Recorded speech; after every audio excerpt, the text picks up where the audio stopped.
Okay, I apologize for recording like this.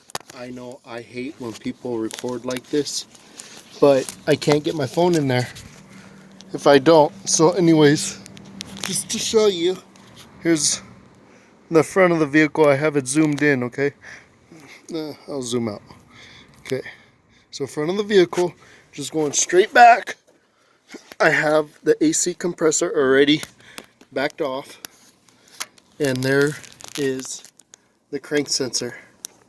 Now, I don't like how it's broken up.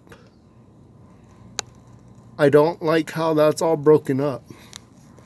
So anyways, I just wanted to see if I can't get a little bit better. Get in there a little bit more. There we go. Okay, so, no. There's the crank sensor. If anybody's looking, this is a 2007 RAV4 V6. I have to look at my notes what liter. I'm not normally working on gas engines, but so I apologize for not knowing the liter offhand. But I think it's a 3.5 or something like that. So again, if anybody's looking for the crank sensor, there it is. I'm going to test those circuits, and I have a new crank sensor with me.